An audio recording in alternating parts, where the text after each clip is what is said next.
Hello, bruv. I've been shopping again. It was my little treat after I decided to mop and vacuum the house. Ah! The witch approved of me leaving. Look at the lights. Look at the lights. So yeah, I had a cart full of about 20 books, but I pared it down to 13 because it's lucky number, which meant that an Aaron Burr book had to go, another book about Watergate went, Kwanzaa book. Anyway, let's get to it. Napoleon by Felix Markham. A starkly new interpretation of his life and legend based on recently discovered documents. A masterpiece. Excellent. I think we all know who Napoleon is, but I got it because it's mass market. And I have a whole shelf down in the basement full of such vintage fair paperback, which this one will not go into. Lone Wolf role-playing adventure. Fire on the Water. Oh. It's going to be sold for about $10 to pay for all these books. You are Lone Wolf, last of the Kai Lords. Bitter war rages through your homeland as the evil Dark Lords of the West lay siege to the capital. The king has commanded you to retrieve the only power in Magdamund that can save your people. The summer's word. The sword of the sun. Ahead of you lie ferocious sea storms. The tunnel of Tarnalin and the ghostly death hulks of... Fuck you. I can't listen to that bullshit. Perfect Victim.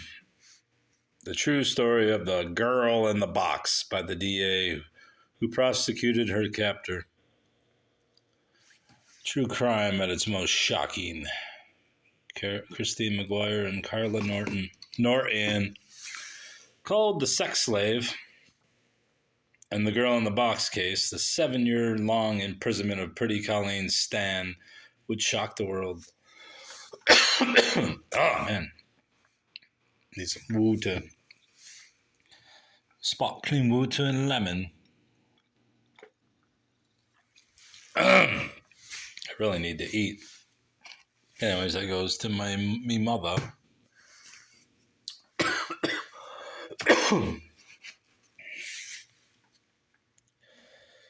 The Witch's Almanac, Spring 97 to Spring 98. Being a compendium of ancient lore and legend. The indispensable guide and delightful companion for adept, occultist, witch, and mortal alike. The complete guide to lunar harmony.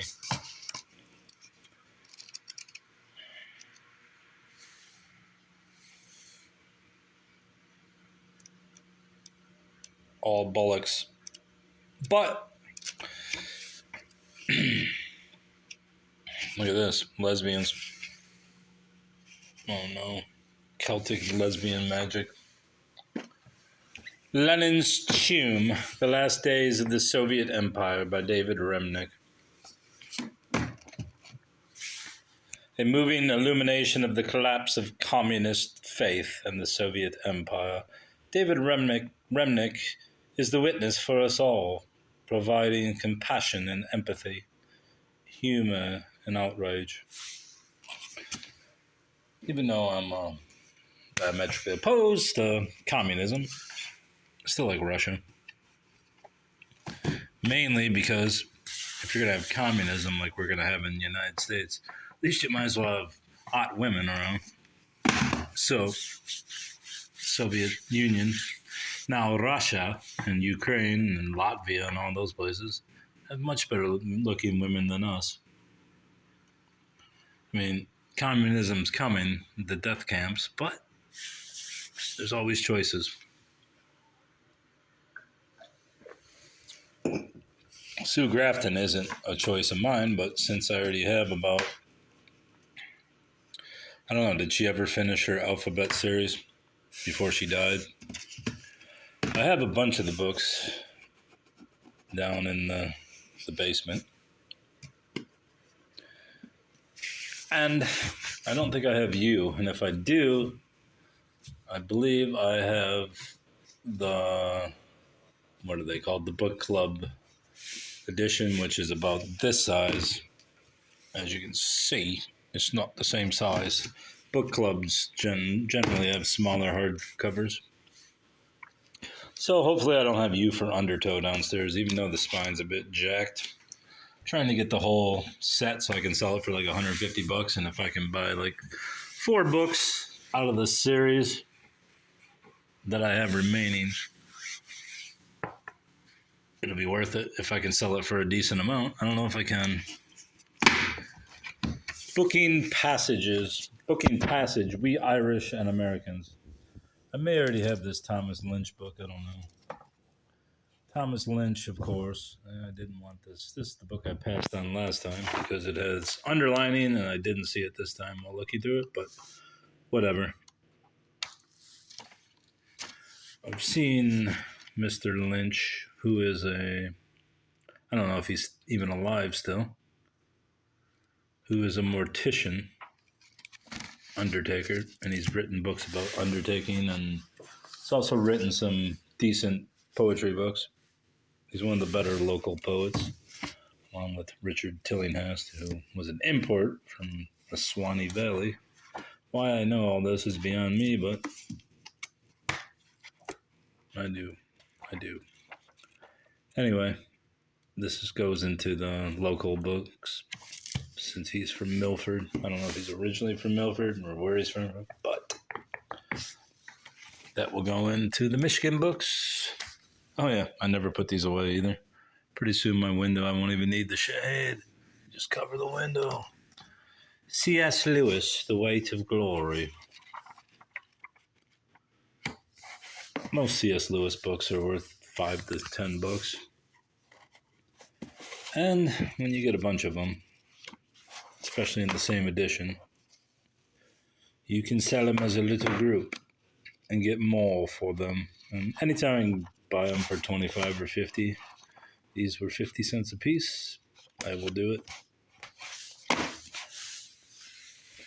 Especially when they're in great shape like this one. This one's in probably very good plus shape, but since it's got that dirty ass sticker, it goes to very good.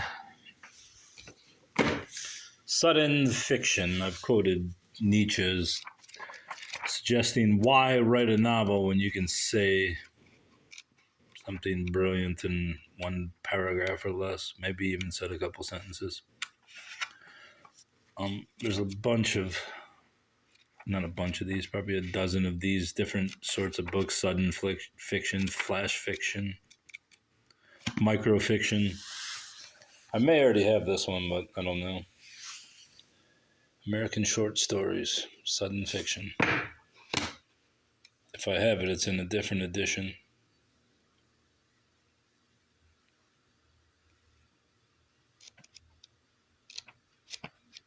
A fable.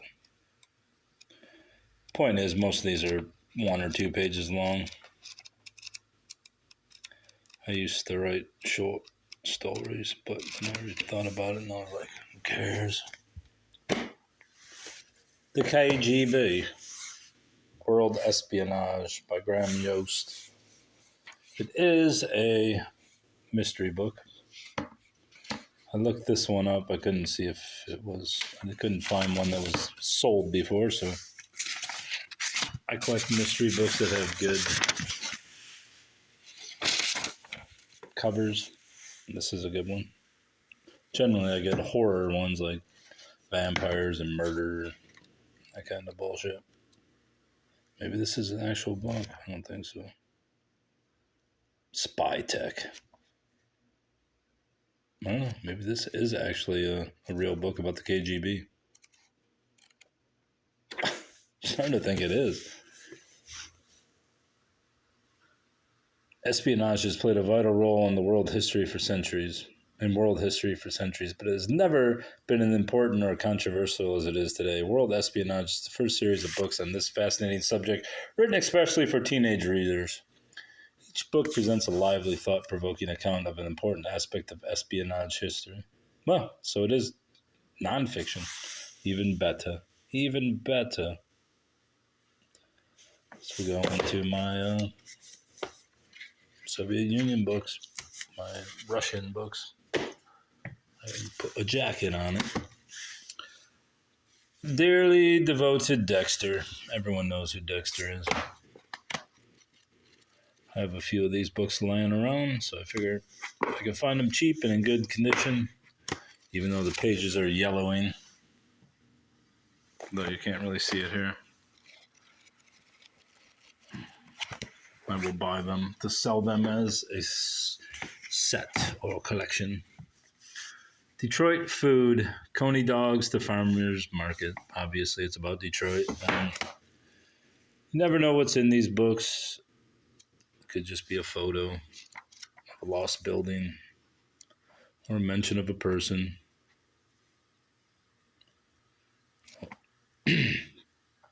Or anything.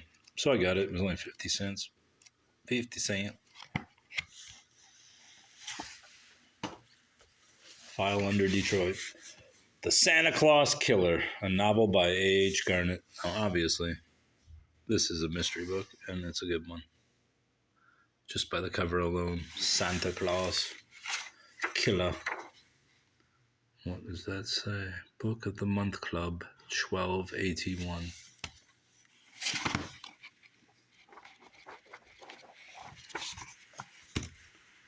The Criminal Side of Tickner and Fields. The fucker Tickner.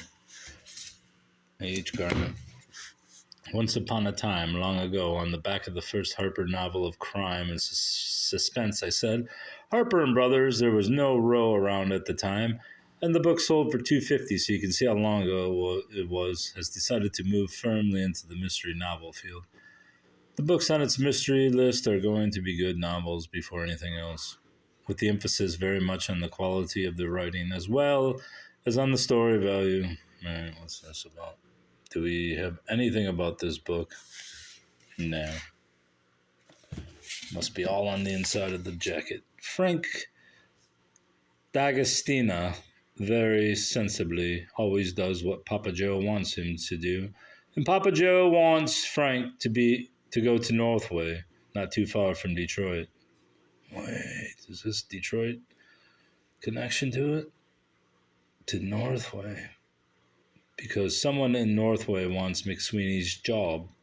Jasper McSweeney, is the mayor of Northway, a town with more than its share of corruption. Jasper intends to keep on being mayor, to get re-elected once more no matter what. But young lawyer Charles Thayer has different ideas about that, though John Whitefield, his mentor, his boss, almost his father, has said to him, Charles, let's not beat around the bush. You're planning to announce for mayor of Northway this morning, going up against McSweeney. This is the most drab byline someone's ever put on a book to sell it. You can't win the primary. You can only make yourself look foolish. And the firm look bad when you lose. It will certainly ruin your career as an attorney, and I will have to ask you to leave the firm. Please kill him. Charles pays no attention to Whitefield's advice. He is determined to take his chances and run. Ellie D'Angelo, an ambitious local reporter, whose newscasts on Channel 5 have won her a large audience, decides to cover Charlie's crusade. For Charlie and Ellie, the results are explosive in this timely and very exciting novel by an impressive new talent. A.H. Garnett lives not far from Detroit, where he plots and writes crime novels. Well, that's nice. Has a local flair to it, and it's got a great cover. Maybe they'll mention some goodies in here. Fuck 'em, Bongo said. He shot the Cadillac forward. Who can read this shit? I mean, this is Elmore Leonard's entire career. Good shorty. The pancake was applied. Marine in the eyes. The floor manager checked her lav mic. Her voice level was fine. You'll start on camera 3. I'll wave you to 2. Yeah. I like the cover, but the plot sounds like absolute rubbish. And look at this. A piece already fell off of it. No, I'll try to salvage that. Put a jacket on it. Full Santa Claus. And that's going to be it. Just a wall of books.